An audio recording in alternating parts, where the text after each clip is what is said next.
Good morning, guys. Victor Chambers here. Just arrived at my first signing today. This is going to be an interesting one for a few reasons. One, it's actually at a hotel. Two, it's a split signing, and I'll talk a little bit more about what that actually is later. Three, I had to bring a witness. So I had to find a witness to bring with me to this signing. I'll talk a little bit more about that later. Four, it's for a Georgia property. And five, because it's a Georgia property and Georgia's an attorney state, I actually have to call into an attorney who I spoke to this morning before I left to come here. This signing is going to be interesting. It kind of has a few different things going on at the same time that you usually don't find all in one signing, and so I definitely want to share more about this with you when I'm done, and kind of talk to you about how it goes and all of that stuff. I think this will be a good one for anyone to hear about and to learn more about. So stay tuned. I'll be back shortly when I'm done with this, or a little later today at some point, to tell you exactly how it went and kind of explain some of the logistics and some of the nuances of this kind of signing. So I'll be back. Peace. Hey, what's going on, guys? I'm back. Just finished dropping the package for that signing. So as I said, it was actually a pretty unique signing in the sense that, it had a few variables that you normally don't always encounter in loan signings. So I said it was in a hotel. It was a split signing. I had to bring a witness. It was a Georgia property. Georgia's an attorney state, which means there was an attorney involved. So obviously doing a signing at a hotel is nothing unusual about that. I've done signings in barbershops and on the trunk of my car, in garages, and you kind of have to get used to doing signings, not in people's homes as well. So that was interesting. The signer actually was in New Jersey for work, which kind of brings me to the second thing, which this was a split signing. A split signing means that there are two signers that are in different locations that need to sign on in a loan package. So in this case, the property was in Georgia. The wife signed 2 days ago on this refinance in Georgia with a notary loan signing agent, and actually I think they were an attorney. So they signed in Georgia 2 days ago. The package was shipped directly to me, and what's great about that is I obviously didn't have to print a package. However, the downside of that is typically you'll only get one copy of the entire package, so you won't have an extra copy in case something gets messed up and you need to swap pages out. You basically have one shot for the most part to get everything signed and notarized correctly, because you don't have extra documents to play with. So the spouse was in, the wife was in Georgia. She signed 2 days ago. The package was shipped directly to me here in New Jersey with the husband, who is here for work, and he's been here I think for 2 months, he said. So that means I had to sign with him here. Now, what's great about that is in a loan signing, when one notary does the notarization and the signing in another location, and you get the package, you can actually see everywhere that needs to be signed because one of the parties has already signed there, which makes it a little easier in looking through the docs. Many of those docs had to be notarized by the other notary. And so what's interesting about that is, one, you have the fact that the docs are dated with the first signer's dating, right? Which is whatever the date of the docs is. In this case, it was 2 days ago. And the notary notarized only the first signer's signature on that doc.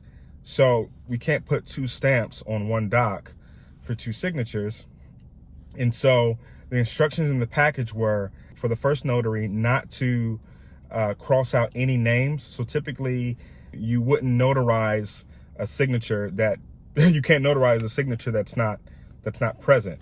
So, or for a person that's not present. So typically on a doc, you would cross out the person that isn't there. You would cross out their name and initial it, and then only notarize the signature of the person that is present. In this case, they didn't want any names to be crossed out. The instructions were for the second notary to attach their own acknowledgement. And so he notarized the wife's signature. And then when I presented the documents, the package, he would sign where he's supposed to sign. I would attach an acknowledgement with all the notarial language, with my stamp as well. And I would indicate what document that acknowledgement is attached to, how many pages, and if there were any other signers. In this case, it was the wife. So, and then I stamped that acknowledgement. So I've never seen it where you see two different notary stamps on one page, and that's probably illegal, I would say, because you don't know who notarized what.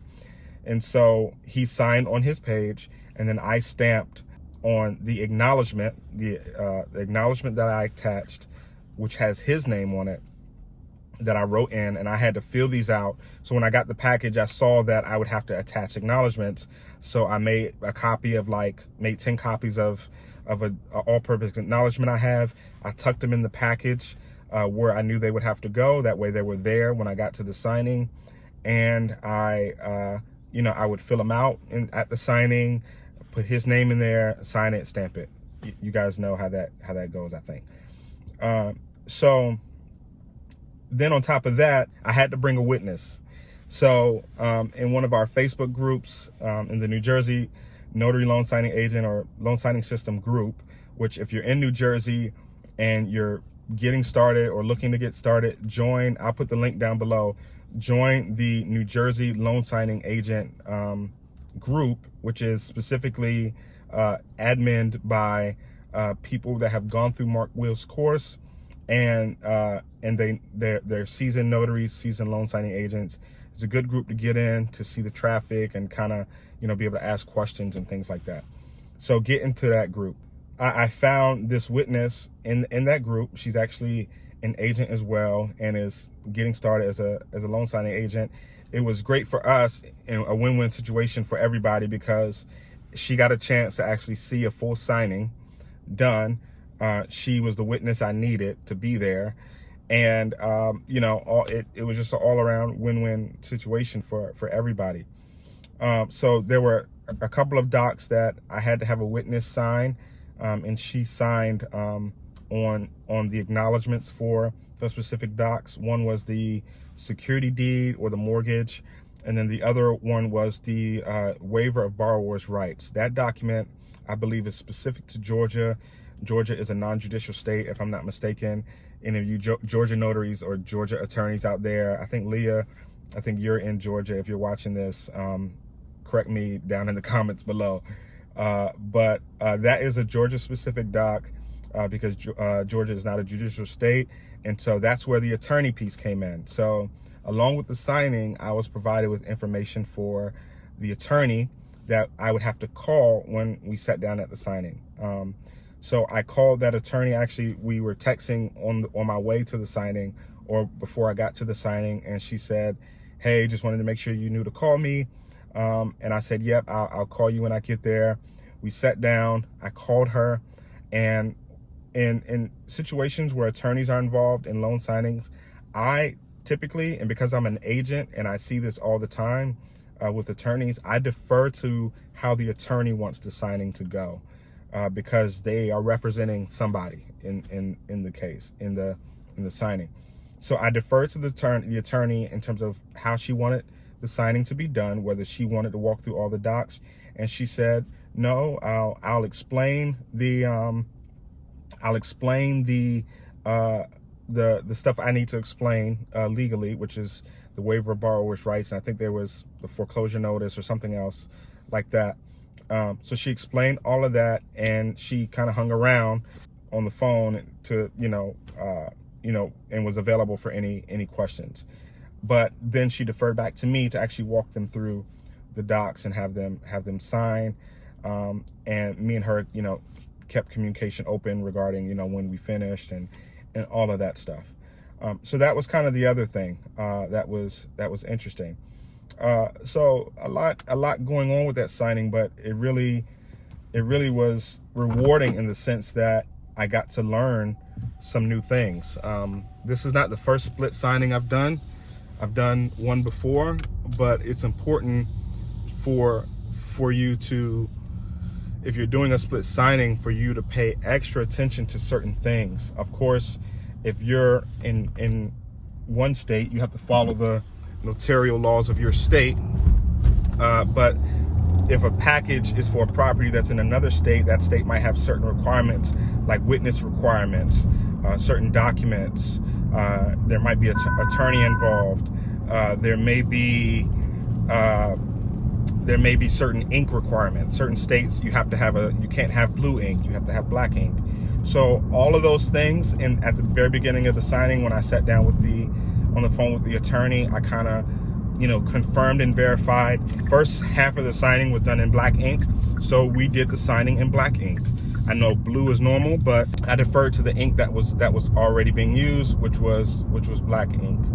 So it was very interesting, but like I said, the package was shipped directly to me, which made life easier because I didn't have to print. However, you have to be extra sharp on split signings because you have one shot and you can't mess anything up. And then think about, if you do mess something up, how much of a hassle a re-sign would be, because now potentially the first half has to be done in state 1 and the second half has to be done again in state 2. So it just creates a lot of complexity that you have to be careful about, and just have to be extra diligent. It's definitely a more advanced type of signing, or a more advanced signing scenario. But when you've done this enough, you'll be able to handle it without any issues. So I just kind of wanted to recap that situation and kind of walk you through how I approached it. I'm not saying that I think I did everything correctly, but obviously, some of you more seasoned folks out there can let me know, if there's anything special that you do for split signings and in those kind of scenarios, or for Georgia signings. I'm happy to hear your feedback, but I think it was handled correctly. I did have to ask for a shipping label so that I could actually ship the package to its final destination, because there wasn't one in the package. So I was able to get that on my way to FedEx from the title company. So, and get it out. So other than that, other than that handful of, different variables with regard to that particular signing, it wasn't unusual, but definitely, a learning experience. Now, another thing is, occasionally I do have signings that require witnesses. And so I'm always looking for people that are looking to get kind of signing experience, who would like to be a witness and kind of shadow me on a signing. I've done that a couple of times now. So if you're in New Jersey, northern New Jersey, and that's something you're interested in, you can email me at hello@victorchambersignings.com and let me know that you may be available in the future to do something like that. And I think it's a great experience. I was able to kind of chat with the person I brought along, or who met me there, and answer some of her questions, and it was just very I think an all around great experience for me, for her.